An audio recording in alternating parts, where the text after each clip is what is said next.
Hello ಮಕ್ಕಳೇ, welcome back to my channel. ಇವತ್ತಿನ ವಿಡಿಯೋದಲ್ಲಿ ನಾವು 2ನೇ ತರಗತಿಯ ಕನ್ನಡ ಪುಸ್ತಕವಾದ ಸವಿಕನ್ನಡ ಪುಸ್ತಕದಲ್ಲಿನ ಪಾಠ 7 ಕೋತಿ ಮತ್ತು ಅಳಿಲು. ಓಕೆ, ಈ ಪಾಠವನ್ನ ವಿಸ್ತಾರವಾಗಿ ಅರ್ಥ ಮಾಡ್ಕೊಳ್ಳೋಣ, ಹಾಗೆ ಇದರ ಪ್ರಶ್ನೋತ್ತರಗಳನ್ನು ನಾವು ಇವತ್ತು ಸಾಲ್ವ್ ಮಾಡೋಣ ಮಕ್ಕಳೇ. ಓಕೆ, ಹಾಗಾದ್ರೆ ನಡೀರಿ ವಿಡಿಯೋನ ಸ್ಟಾರ್ಟ್ ಮಾಡೋಣ. ಒಂದು ಕೋತಿ ಮರದ ಮೇಲೆ ಕುಳಿತಿತ್ತು.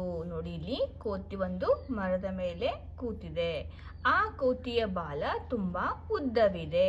ನೋಡಿ, ಇಲ್ಲಿ ಆ ಕೋತಿಯ ಬಾಲ ತುಂಬಾ ಉದ್ದವಿತ್ತು. ಅದು ನೆಲದವರೆಗೆ ನೇತಾಡುತ್ತಿತ್ತು. ಅದು ಏನಂತೆ, ನೆಲದವರೆಗೂ ಅದನ್ನ ಟಚ್ ಆಗೋ ಹಾಗೆ ಅದು ನೇತಾಡ್ತಾ ಇತ್ತಂತೆ. ಓಕೆ, ಒಂದು ಅಳಿಲು ಕುಣಿದಾಡುತ್ತಾ ಅಲ್ಲಿಗೆ ಬಂದಿತ್ತು. ನೋಡಿ, ಇಲ್ಲಿ ಅಳಿಲು ಸ್ಕ್ವೈರಲ್ ಅಂತೀವಲ್ಲ, ಅದು ಇಲ್ಲಿ ಒಂದು ಸ್ಕ್ವೈರಲ್ ಬಂತು.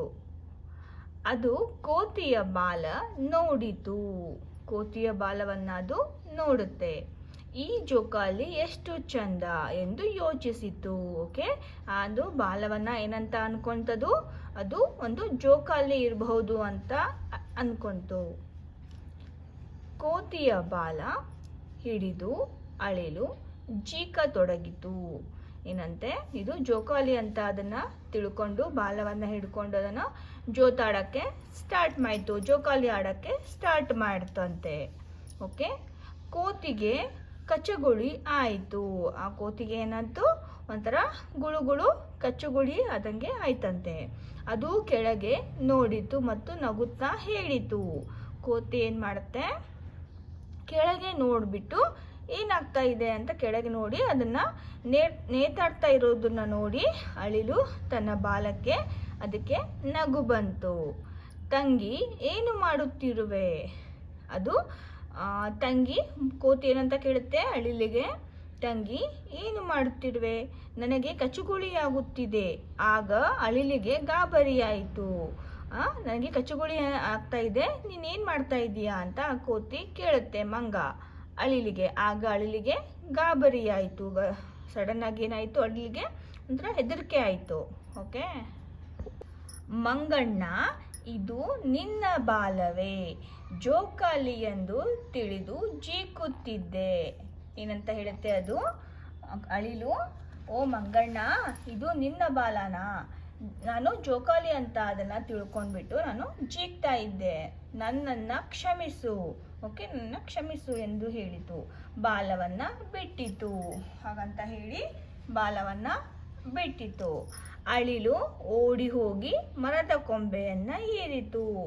ಅದನ್ನ ಅಳಿಲು ಆ ಬಾಲವನ್ನ ಬಿಟ್ಟು ಓಡಿ ಹೋಗ್ಬಿಟ್ಟು ಮರದ ಕೊಂಬೆಯನ್ನ ಏರ್ತು. ಓಕೆ, ಇವಾಗ ನಾವು ಅಭ್ಯಾಸವನ್ನ ನೋಡೋಣ ಮಕ್ಕಳೇ. ಅಭ್ಯಾಸದಲ್ಲಿ ಮುಖ್ಯ ಪ್ರಶ್ನೆ ಈ ವಾಕ್ಯಗಳಲ್ಲಿನ ಬಿಟ್ಟಿರುವ ಪದವನ್ನ ಮಕ್ಕಳಿಂದ ಹೇಳಿಸಿ ಅಂತ ಇದೆ. ಫಸ್ಟ್ ಒನ್, ಆ ಕೋತಿಯ ಬಾಲ ಡ್ಯಾಶ್ ಉದ್ದವಿತ್ತು. ಏನಿತ್ತು, ತುಂಬಾ ತುಂಬಾ ಉದ್ದವಿತ್ತು. ಒಂದು ಅಳಿಲು ಡ್ಯಾಶ್ ಅಲ್ಲಿಗೆ ಬಂದಿತ್ತು. ಕುಣಿದಾಡುತ್ತಾ, ಓಕೆ, ಕುಣಿದಾಡುತ್ತಾ ಅಲ್ಲಿಗೆ ಬಂದಿತು. ಥರ್ಡ್ ಒನ್, ಕೋತಿಗೆ ಡ್ಯಾಶ್ ಆಯಿತು. ಕೋತಿಗೆ ಕಚ್ಚಗುಳಿ ಆಯಿತು. ಫೋರ್ತ್ ಒನ್, ಮಂಗಣ್ಣ, ಇದು ಡ್ಯಾಶ್ ಬಾಲವೇ? ಮಂಗಣ್ಣ, ಇದು ನಿನ್ನ ಬಾಲವೇ? ಓಕೆ, ಈಗ ಪ್ರಶ್ನೋತ್ತರಗಳು. ಮುಖ್ಯ ಪ್ರಶ್ನೆ ಮಕ್ಕಳಿಗೆ ಪ್ರಶ್ನೆ ಕೇಳಿ ಉತ್ತರ ಹೇಳಿಸಿ ಅಂತ ಇದೆ. ಓಕೆ, ಫಸ್ಟ್ ಕ್ವಶನ್, ಕೋತಿ ಯಾವುದರ ಮೇಲೆ ಕುಳಿತಿತ್ತು? ಕೋತಿ ಮರದ ಮೇಲೆ ಕುಳಿತಿತ್ತು. ಓಕೆ, ನೋಡಿ ಇಲ್ಲಿ ಕೋತಿ ಯಾವುದರ ಮೇಲೆ ಕುಳಿತಿತ್ತು ಅಂತ ಇದೆಯಲ್ಲ, ಇದು ಯಾವುದರ, ಇದು ಪ್ರಶ್ನೆ ಒಂದು ವಾಕ್ಯ, ಪ್ರಶ್ನಾರ್ಥಕ ಒಂದು ವಾಕ್ಯ ಇದು ಪದ ಆಗಿದೆ.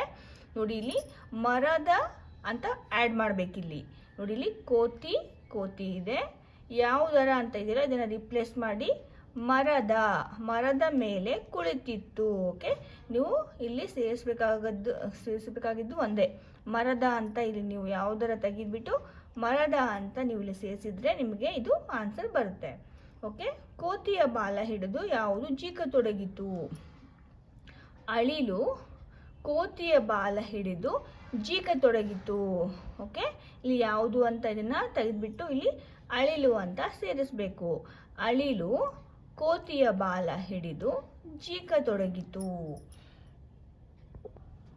ಥರ್ಡ್ ಕ್ವಶನ್, ಮಂಗಣ್ಣ ಇದು ನಿನ್ನ ಬಾಲವೇ, ಜೋಕಾಲಿ ಎಂದು ತಿಳಿದು ಜೀಕುತ್ತಿದ್ದೆ, ನನ್ನನ್ನ ಕ್ಷಮಿಸು ಎಂದು ಯಾವುದು ಹೇಳಿತು?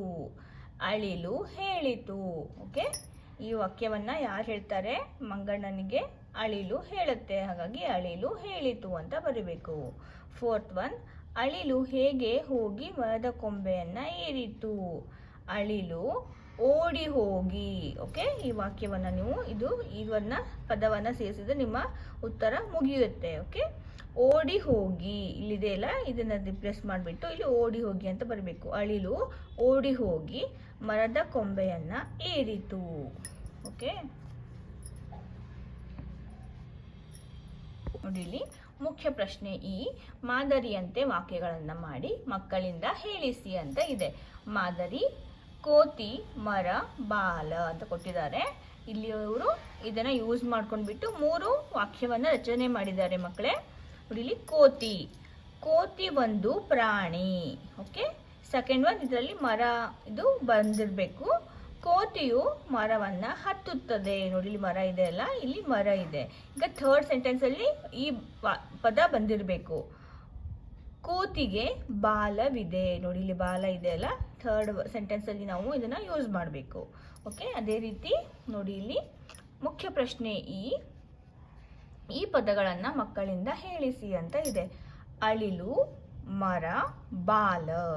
ಓಕೆ, ನೋಡಿ ಇಲ್ಲಿ ಫಸ್ಟ್ ಒನ್, ಅಳಿಲು ಒಂದು ಪ್ರಾಣಿ. ಓಕೆ, ಸೆಕೆಂಡ್ ಒನ್ ಇದರಲ್ಲಿ ಈ ಪದ ಬಂದಿರಬೇಕು. ಅಳಿಲು ಮರವನ್ನ ಹತ್ತುತ್ತದೆ. ಥರ್ಡ್ ಅಲ್ಲಿ ಇದು ಬಂದಿರಬೇಕು. ಥರ್ಡ್ ಒನ್, ಅಳಿಲಿಗೆ ಬಾಲವಿದೆ. ಓಕೆ ಮಕ್ಕಳೇ, ಈ ರೀತಿ ನೀವು ಈ ವಾಕ್ಯವನ್ನ ರಚನೆಯನ್ನ ಮಾಡಬೇಕು. ಮಕ್ಕಳೇ, ಇಲ್ಲಿಗೆ ನಮ್ಮ ಇದು ಪಾಠ 7 ಕೋತಿ ಮತ್ತು ಅಳಿಲು.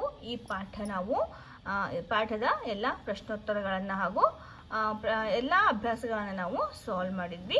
ಐ ಹೋಪ್ ನಿಮಗೆ ಈ ವಿಡಿಯೋ ಇಷ್ಟ ಆಗಿದೆ ಅಂತ ಭಾವಿಸ್ತೀನಿ ಮಕ್ಕಳೇ.